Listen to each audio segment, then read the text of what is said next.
405 मस्जिदें और 439 मदरसे बन चुके हैं। दूसरी तरफ बांग्लादेश के भीतर सीमांत प्रदेश में 960 मस्जिदें और 469 मदरसे हैं। Do you think suicide bombers are going to emerge out of these madrasas? I think they probably already have. गलती तो हमारी, क्योंकि ये तो खुलेआम हो रहा है, कोई छुप छुपा के नहीं चल रहा है ये काम। ये मदरसे बन रहे हैं, मस्जिद बन रहे हैं, ये आतंकवादी आ रहे हैं, जा रहे हैं, तो क्या कर रहे हैं हमारे सुरक्षा बल, क्या कर रहे हैं हमारे राजनेता, और क्या कर रहा है भारत की जनता।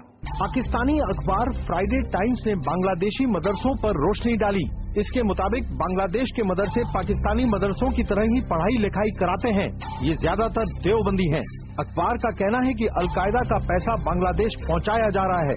नतीजा, आतंकवादियों के ट्रेनिंग कैंप बांग्लादेश, तालिबान और अलकायदा के लिए योद्धा तैयार कर रहे हैं। People have emerged from Bangladesh and gone into the worldwide jihadi movement. Yeah. यहाँ पे भारत की सीमा खत्म हो जाती है। सीमा खत्म होने से पहले यहाँ पे एक मस्जिद बनी हुई है। इस गांव का नाम है खेकी डंगर। ये यहाँ पे कितने लोग नमाज पढ़ते हैं रोज? 20-25 यहाँ लोग रोज दिन नमाज पढ़ रहा है। और मदरसा तो यही है, यही मदरसा। इसमें कितने बच्चे पढ़ते हैं? 20-25।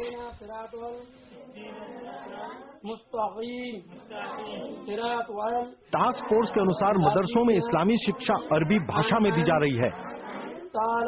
क्या पढ़ाते हैं मदरसे में? ये तो अरबी पढ़ाना है। जैशोर रोड पर बांग्लादेश बॉर्डर से 40 किलोमीटर दूर हम जुल्फिकर अली सिद्दीकिया के सामने खड़े हैं। यहाँ पर 40 के करीब बच्चों को शिक्षा दी जाती है इस्लामिक पद्धति के अनुसार। बांग्ला पढ़ो ना अरबी के पढ़ो? अरबी तो क्या पढ़ाते हैं बच्चों को? पढ़ाते अरबी पढ़ाते हैं, कुरान। मुस्लिम बच्चे अपनी भारतीय जड़ों से विमुख हो रहे हैं। टास्क फोर्स ने बताया कि मदरसों का तालिबानीकरण हो रहा है। टास्क फोर्स के मुताबिक जम्मू कश्मीर में भी आतंकवाद के फैलाव से पहले मदरसों का जाल बिछाया गया था। कई मदरसों का इसी विचारधारा का इस्तेमाल करके तालिबानीकरण किया गया था। ऐसा लगता है कि गैर मुसलमानों के खिलाफ युद्ध की तैयारी की है। कौन सा मदरसा है ये? मदरसा फैजुल उलूम हरशाल। क्या आपको मालूम है काफिर क्या होता है? जी, काफिर होता है जो अल्लाह को न माने और इनकार कर दे, और अल्लाह के रसूल को न माने वो भी इनकार कर दे, और कुरान शरीफ को नहीं पढ़े, उसको भी इनकार कर दे कि हम नहीं पढ़ते, हम नहीं मानते एक खुदा को, उसको काफिर कहते हैं। तुम्हारा नाम की? मोहम्मद शेख शाहीन। काफिर का बोले যারা আল্লাহর কথা মানে না এবং নবীর আদেশ মেনে চলে না। আর আল্লাহর কথা শুনে চলে, নবীর আদেশ মানে, আর কারা নবীর আদেশ মানে না, আল্লাহর কথা শুনে চলে না, কারা সেটা একটু বুঝিয়ে বলো। যারা মুসলমান তারা আল্লাহর কথা শুনে আর নবীদের কথা শুনে, আর যারা কাফের তারা আল্লাহর কথা মানে না, তারা শয়তান কথা শুনে। काफिर तो जो धर्म को नहीं मानता है मुसलमान से, तो वादा खिलाफ करता है, वही तो काफिर है। काफिर को क्या सजा देनी चाहिए? काफिर की सजा अल्लाह ने, खुदा ने खुद मुतय्यन की है कि वह हमेशा हमेशा के लिए जहन्नम में रहेगा, हमेशा हमेशा के लिए उसे जहन्नम में रहेगा और वो आग में जलेगा। सांप बिच्छू भी डसेंगे, जिससे कुरान शरीफ और हदीस पाक से ये बातें साबित होती हैं कि वो हमेशा हमेशा जहन्नम में रहेगा, और जहन्नम बहुत बुरा ठिकाना है।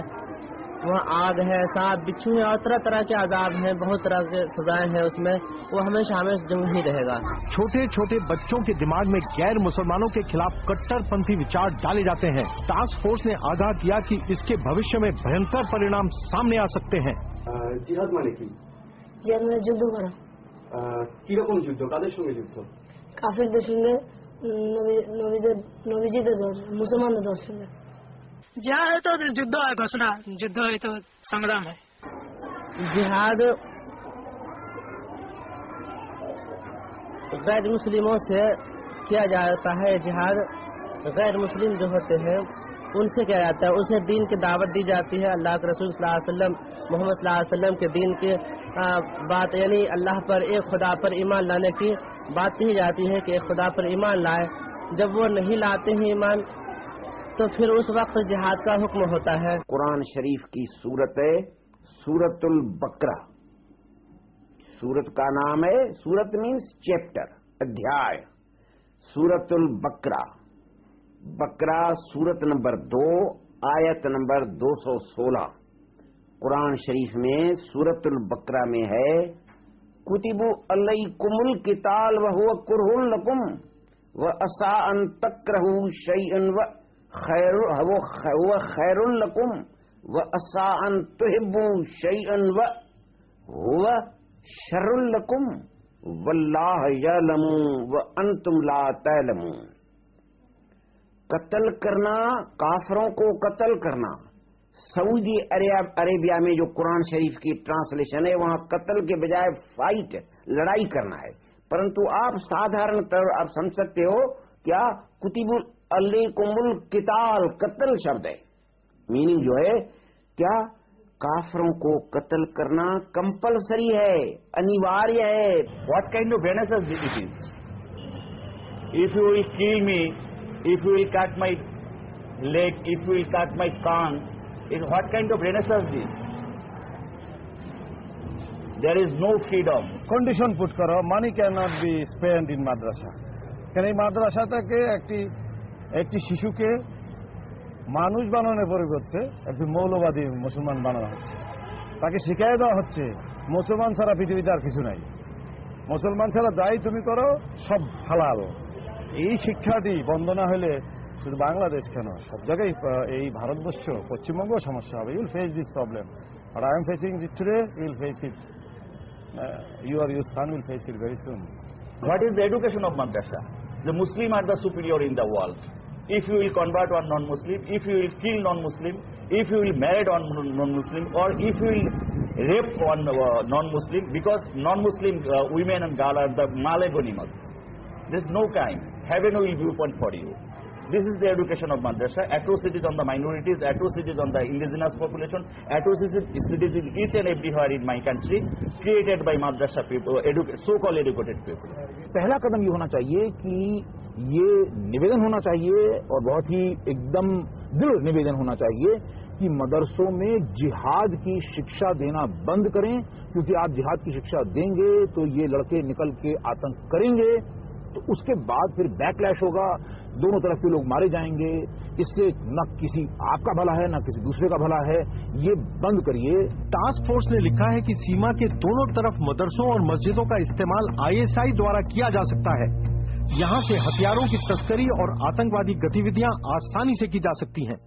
कुछ साल पहले मैं बहराइच से आगे एक नेशनल पार्क में गया था, कतरनिया घाट, नेपाल से सटा हुआ है, और वहां सुनने में आया कि सीमा के बराबर मदरसे और मस्जिद बनते चले जा रहे हैं और वहां माओवादी और ISI के एजेंट मिलते हैं और वो अपने मैप्स और हथियार, पैसे का लेना देना चलता रहता है। ISI वाले पाकिस्तान वाले, और ये उनके अड्डे हैं, ये उनके सेंटर्स हैं जहां वो जाके पनाह ले सकते हैं, रुक सकते हैं, ठहर सकते हैं और वहां से अपनी इंटेलिजेंस एक्टिविटीज जारी रख सकते हैं भारत के खिलाफ। अक्टूबर 8 सन 2001 बांग्लादेश के पूर्वा देलुआ में पूर्णिमा रानी शील का बलात्कार किया गया। ধর্ষণ করছে 11টি মুসলমান পুরুষ ভর দুপুরে। ধর্ষণ করছে কারণ পূর্ণিমা মেয়েটি হিন্দু। পূর্ণিমার মা পাথর কণ্ঠে মিনতি করছেন, বাবারা একসাথে না, একজন একজন করে যাও ওর কাছে। মুসলমানেরা পূর্ণিমাকে ছেড়ে দেয়নি, পূর্ণিমার মাকেও দেয়নি। 6 বছর বয়সী ছোট বোনটিকেও দেয়নি। दक्षिण शादनपुर बांसकली पुलिस स्टेशन बांग्लादेश, नवंबर 19 सन 2003। इस्लामी दहशतगर्दों ने ठीक आधी रात के बाद तेजेंद्र लाल शील के परिवार के 11 लोगों को बेरहमी से जिंदा जला दिया। इनमें 4 दिन की एक बच्ची समेत 8 महिलाएं और बच्चे शामिल थे।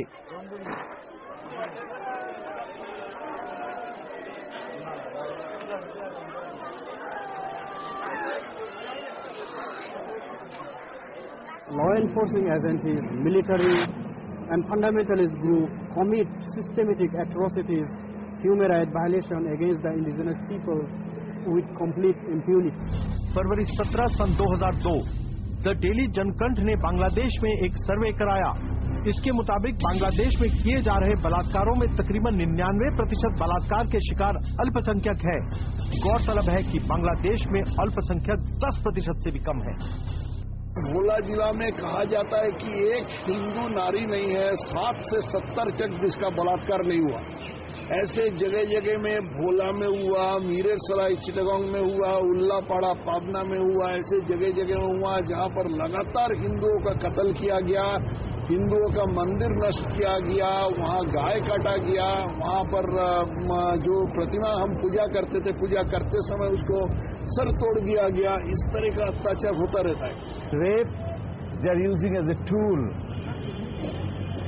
To clean the minorities from Bangladesh. They get out of this country. Tara bole jai, either you become Islam, take Islam and get out of this country. Hindu मंदिरों को तोड़ना, हिंदुओं, बौद्धों और ईसाइयों पर हमले करना, उन्हें जिंदा जला देना, उनके साथ बलात्कार करना, उनकी संपत्ति पर कब्जा करना, लूट मार करना, अल्पसंख्यक कर वसूलना और उनके साथ नौकरियों में भेदभाव करना बांग्लादेश के बहुत से मुसलमानों की फितरत बन चुकी है। 1941 में आज के बांग्लादेश में 29.61% हिंदू थे, जबकि 1991 में यहाँ केवल 11.37% हिंदू बाकी रह गए। सन 2004 तक हिंदुओं की संख्या केवल 10% रह गई। बांग्लादेश में एथनिक क्लेंजिंग सिर्फ हिंदूज के खिलाफ नहीं हो रहे हैं, बौद्ध धर्म जो उनको खिलाफ भी हो रहे हैं। चाकमा जो प्रॉब्लम था, आज चाकमा प्रॉब्लम नहीं है क्योंकि चाकमाज ही नहीं है उधर। इंग्लिश में बोलते हैं एथनिक क्लींसिंग, जैसे कश्मीर में हुआ। इतनी आबादी है, मेजॉरिटी में भी थे, फिर भी ये कुछ परसेंटेज हिंदुओं को वो टॉलरेट नहीं करते थे। जिस क्षेत्र में वे रहते हैं हिंदुओं को निष्कासित करते हैं। आज बांग्लादेश का तथाकथित सेकुलरवाद अपनी आखिरी सांसें ले रहा है। ये भारत के सेकुलरिस्टों के लिए एक चैलेंज है। बांग्लादेश में आज अल्पसंख्यकों की हालत बहुत चिंताजनक है। वहां पे अल्पसंख्यकों के साथ बलात्कार, उनकी प्रॉपर्टीज को लूट लेना, उनके मंदिरों को तोड़ देना एक आम बात बन चुकी है। लेकिन भारत में जब प्रताड़ित होकर ये अल्पसंख्यक आते हैं तो उन्हें घुसपैठियों की तरह ट्रीट किया जाता है, उनको रेफ्यूजी स्टेटस नहीं दिया जाता। ये यूएन जनरल असेंबली का एक अधिवेशन हुआ था 1950 में, उस समय ये डेफिनेशन अपना गया था और वो डेफिनेशन में लिखा हुआ है जिस आदमी अपने देश छोड़कर दूसरे देश में जाने के लिए मजबूर हो जाता है, किसके कारण? धर्म के कारण, विश्वास, पॉलिटिकल विश्वास के कारण, एथनिसिटी के कारण, इस सब विषय में कोई यदि मजबूर हो जाता है तो उसको रेफ्यूजी समझा जाता है। जो कोई इकोनॉमिक रीजन से एक देश छोड़ करके दूसरा देश में चला गया उसको रेफ्यूजी नहीं माना जाता है। लेकिन भारत सरकार रेफ्यूजी और इन्फिल्ट्रेटर के बीच कोई भेदभाव नहीं करती है। बांग्लादेशी हिंदू यहाँ आते हैं, उनको लेकर आप क्या करते हैं? बांग्लादेशी हिंदू आए हैं तो उनका भी यही है कि हम पुलिस को एफआईआर लॉन्च करते हैं। बीजेपी के राज में भी ऐसा ही चलता था। बांग्लादेश बॉर्डर पे हमने बीएसएफ वालों से बात की, कोई इंस्ट्रक्शन आपने नहीं दी थी कि हिंदू जो आता है प्रताड़ित होकर बांग्लादेश से, उसको भारत में रिफ्यूज दी जाए, उसको प्यार दिया जाए, ऐसी कोई इंस्ट्रक्शन आपकी तरफ से नहीं मिली थी? देखिए, ये तो मैं स्वीकार करूंगा, ये आप जो कह रहे हैं, आप जो कहे हैं वो सही है, हमने सही कदम नहीं उठाए हैं। बांग्लादेश में हिंदूज, बुद्धिस्ट और क्रिश्चियंस को प्रताड़ित किया जा रहा है, ये बात तो प्रायः सभी जानते हैं। लेकिन बांग्लादेश बॉर्डर से जो 50 किलोमीटर का दायरा है, उसके अंदर अब भारत के अंदर हिंदुओं को प्रताड़ित किया जा रहा है। मुर्शिदाबाद जिले में हरिहरपाड़ा, डोमकल, रानीनगर, जलंगी, भगवान गोला, ऐसे जो जगह बांग्लादेश बॉर्डर से सटा हुआ है, जहां पर मुसलमानों का परसेंटेज 75-80% के आसपास